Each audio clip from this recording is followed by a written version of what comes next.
రాహుల్ గాంధీ కులమేంది, సోనియా గాంధీ ఏ దేశమో, ఈవీఎంలు సెట్టింగు. దీన్ని నమ్ముకొని అంగరంగ వైభవంగా ఏమో కట్టలు కట్టినట్టే, కంపెనీలు పెట్టినట్టే, ప్రాజెక్టులు కట్టినట్టే, ఉద్యోగాలు ఇచ్చినట్టే, దేశాన్ని ఉద్ధరించినట్టే, బతుకులు మార్చినట్టే తెగ బలిసి అడ్డగోలిగా డ్రెస్సులు వేసుకొని ఇక నీ ఇష్టం వచ్చిన మాటలు.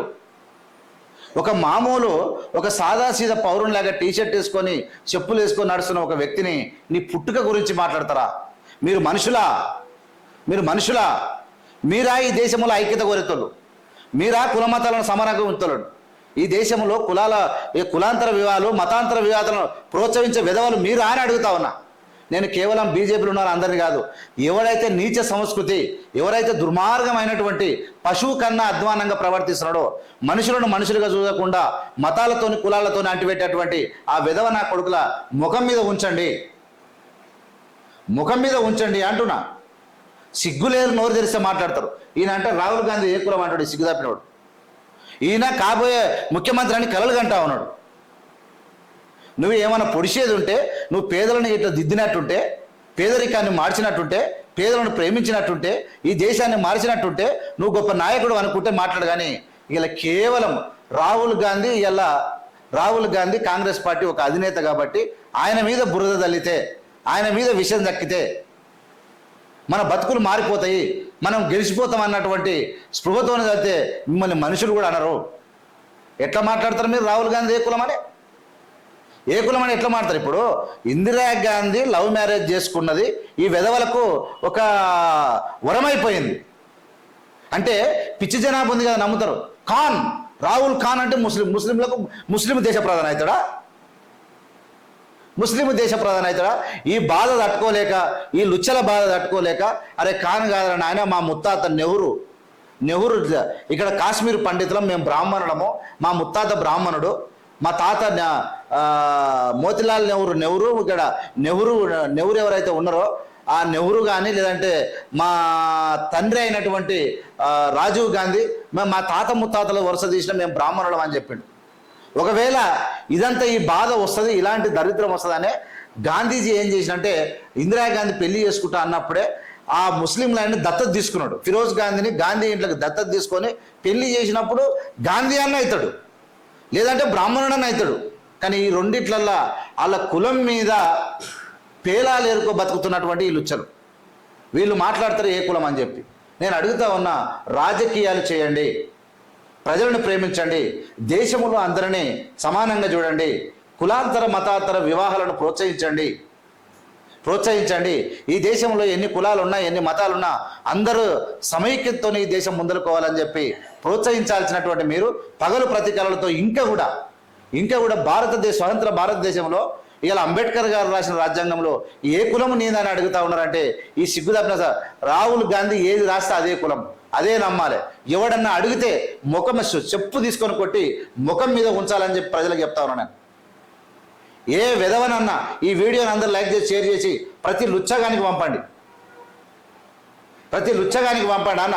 పొద్దుగాల లేచి ఏ విధవైతే కుటుంబాల గురించి, మతాల గురించి ఒక ప్రధాని కానీ ఒక రాహుల్ గాంధీ బతుకు మీద, ఆయన కుటుంబం మీద ఏడ్చినటువంటి లుచ్చన కొడుకులను ఇలా చెప్పు తీసుకొని ప్రజలు కొట్టాల్సిన అవసరం ఎంతైనా ఉంది. ఇలా పరిపాలన చేయమని అడుగుతా ఉన్నాం. ఇలా మణిపూర్ మండిపోతుంటే ఇవాళ నేను చెప్పిన ఇంతకు మొదలే, ఇలా ఇంట్లో ఈగల మోత, బల్ల నరేంద్ర మోడీ బతికి ఎట్లుంటుంది, ఆయన పాలన ఎట్లుంటుంది అంటే ఇంట్లో ఈగల మోత, బయట పల్లకీల మోత. ఎందుకు ఆ ఇంట్లో ఈగల మోత ఉన్నగానే పల్లకీల మోత ఎవరు చూపిస్తారు? గోధి మీడియా. నరేంద్ర మోడీ పైసలు ఇస్తే కాసులకు ఎగబడేటువంటి లుచ్చ మీడియా ఏదైతే ఉందో అది ఏం చేస్తూ ఉందంటే, నరేంద్ర మోడీ ఈ దేశాన్ని బంగారం పల్లెంలో పెట్టిండు, ఇక మామూలుగా లేదు, ప్రజలు ఇక తిని తాగి పండి పొరుతున్నట. నిద్ర పట్టని రాత్రులు గడుపుతూ ఉన్నారు ప్రజలు. ఈ పూటకుంటే రేపటికి ఏం చేయాలో అర్థమైతలేదు. అప్పులు పుట్టక, ఉద్యోగాలు లేక, పనులు దొరకక అన్నమో రామచంద్రాన్ని బతుకుతూ ఉన్నారు ప్రజలు. మీదికి ఆనందంగా కనబడ్డ లోపల కంపెడి అంటే పుట్టెడు దుఃఖంతో ఉన్నటువంటి ప్రజలను మీరు అపహాస్యం చేస్తే పనులు రాలగొడతారన్న సంగతి గుర్తుపెట్టుకోండి. మీ ఎకశక్యాలు, మీ అన్ని కథలు బంద్ చేయండి. ఇలా దొంగతనంగా దొడ్డిదారిన ఎవడు తీసుకొచ్చిండా? నరేంద్ర మోడీ కుటుంబాన్ని, ఆ కులాన్ని ఎవరు బీసీలకు తెచ్చారు? ఆయనే తెచ్చుకున్నాడు. ఏ ప్రధానమంత్రి తేలే, ఏ ముఖ్యమంత్రి తేలే. కుట్రపూరితంగా వచ్చిండు అందులోకి, ఈ కులములకు వచ్చిండు. కాబట్టి వస్తే బీసీల అభివృద్ధి ఏది? అరువు వచ్చినోడికి ఎట్లా అభివృద్ధి ఉంటుంది? సోనియా గాంధీ ఇంటి పేరు మీద, కులం పేరు మీద అటువంటి పేరాలు కాల్చుక తిన్నటువంటి పిచ్చి సన్నాసులు చెప్తా ఉన్నా, ఖబర్దార్ అంటా ఉన్నా.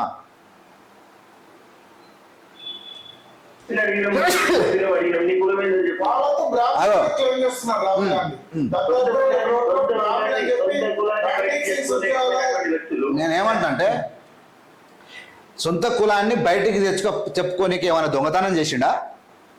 ఏమైనా దొంగతనం చేసిండా అంటున్నా. ఎందుకు అని అడుగుతున్నా. అంత సొంత కులాన్ని మీరు ఎందుకు అడగాల్సి వస్తుందా అంటున్నా. ఆయన నాది మానవ కులం అన్నాడు అనుకో, నాది మానవ కులం అన్నాడు అనుకో, దానికి రాజ్యాంగంలో అధికారం లేదా? లేకుంటే మతం మార్చుకున్నాడు అనుకో, రాహుల్ గాంధీ హిందూ మతంలోకి వెళ్ళి బౌద్ధ మతంలో పోయడానికి ఆయనకు అధికారం లేదా? మీరెవరు అడగడానికే గోసిగాళ్ళు, మీరెవరు అడగడానికి అంటున్నా. అంటే మీ బతుకు తెరువు కోసం అమాయకమైన ప్రజల మీద ముస్లిం అని ఇంకోటి అని రుద్ది వాళ్ళ మీద మీరు ఇలా వాళ్ళకి అబద్ధాలు చెప్పి బతకాలనుకుంటారా? మీరెవరు అడగడానికి అంటున్నా. ఆయన కులం ఏందని నీకేం అవసరం అని అడుగుతా ఉన్నా. నువ్వు ఆయన కులం ఏదని తెలియదా మీకు? ఈ దేశానికి స్వాతంత్రం తెచ్చింది గాంధీ, ఈ దేశానికి స్వాతంత్రం తెచ్చింది గాంధీ అంటున్నా. ఆ గాంధీ ఇంటి కోడలి ఇందిరాగాంధీ. కానీ మీ బాధ తట్టుకోలేక, మీ మురికి మాటలు తట్టుకోలేక ఆ ముస్లిం ఖాన్ ఖాన్ ఖాన్ ఖాన్ అందరి ప్రతి లుచ్చగాడు, బీజేపీలో ఉన్న ముఖ్యమంత్రులు కూడా అదే పాట. ఎవరికి పుట్టిరా అంటారు, ఏ కులం అంటారు, ఇట్లా అంటారు. మళ్ళా తెలివితేట చూడు, ఎవరు పుట్టిరని మేము అడగలేదే. మనుషులు అరా మీరు? రాను ఎవరు పుట్టిరని మేము అడగలేదే. ఏంది బలుపు, ఏంది బతుకు, ఏంది అనాగరికం? ఇంత ఘోరమా? ఇగల్లా గాంధీ స్వాతంత్రం తెచ్చినటువంటి గాంధీ, నోట్ల మీద ఉన్నటువంటి గాంధీ, అంత ఫేమస్ అయినటువంటి గాంధీ కుటుంబం అని అయినారు. పోనీ గాంధీ కుటుంబం వద్దని మళ్ళీ వెనుక పోదామని మా తాత ముత్తాతను ఎవరు మేము బ్రాహ్మణులం అని చెప్పిండు కదా. మాది పండితుల కుటుంబం, మా ముత్తాతను పోల్చుకున్నా, మా అమ్మ సైడ్ పోల్చుకున్నా, మా ముత్తాత సైడ్ తీసుకున్నా మేము బ్రాహ్మణులం అని చెప్పిండు. అట్లా వైశ్రమణ నమ్మరు, బ్రాహ్మణులం అని నమ్మరేంది? మరి ఎందుకు అంత అదేం రాజకీయం?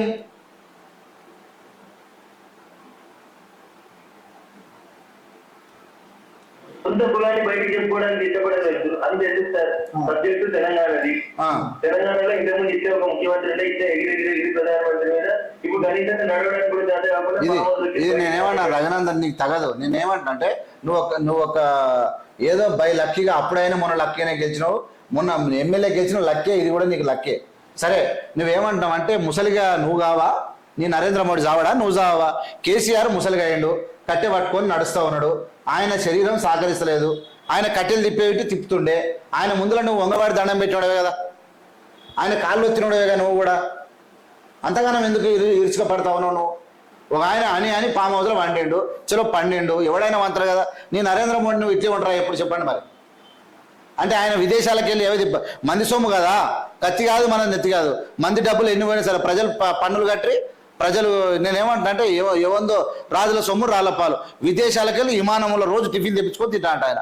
మరి అవేం తిండి అదేం కథనం, మరి ఉంటాడు ఇంకా 100 ఏళ్ళని బతుతారు మీరు. మరి అట్లా కూడా చేస్తున్నాం ప్రయత్నం. అంతగానో విక్రింతలు వద్దు.